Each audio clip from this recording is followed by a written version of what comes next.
లే రేపు సెంట్రింగ్ కూడా వస్తారు మనం ఎలా మేకలు కొట్టి పెడితే రేపు తొందరగా అవుతుంది. ఓలే ఏమైనా మేకలే మర్చిపోయి మనము అక్కడ గూట్లో ఉంటే ఫేర్ అఫలే నమ్మేస్తామా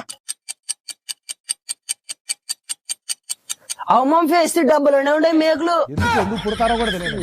మెదడు ఆడ పెట్టుకుని ఈడ ఉందా మోకాళ్ళ ఉందా ఎంత అవలగాడివిలే నన్ను వేస్తలేనా ఫేర్ అఫ్ వచ్చి వానమాడమైతుంది కాదులే ఎన్నిసార్లు చెప్పిన సిగ్గు రాదలే మీకు ఆడు పనివాడంటే ఫేస్ చూడు నువ్వు చెప్పినట్టు ఆడే ఉండేనా కాబట్టి ఫోటో కూడా తిప్పుకొచ్చింది చూడు. ఏం బతుకులే మీ విలేజ్ పెట్టినా మొత్తం నువ్వు విలేజ్ ఊర పెట్టోడా మా మధ్యన ఆతరిగా కోపం తెప్పి గుడిచి మనం కొంచెం బుర్ర వాడల్లా. సర్లే మామ ఈ సత్తు బుర్ర వాడదాం లే ఈ మేకలు ఆడగొట్టండి. चलो भाई देखो अब मैं क्या करता हूं। ఏ ప్రభు ఇదేమో పాత లేదు వచ్చిండే అట్ట కాదులే ఇది ఎక్కడ సైడ్ ఉంటే అక్కడ సైడ్ కొట్టాలా. ఇప్పుడు ఆ గొడవ చూపిస్తుంది ఆ గొడవ కొడదాంపా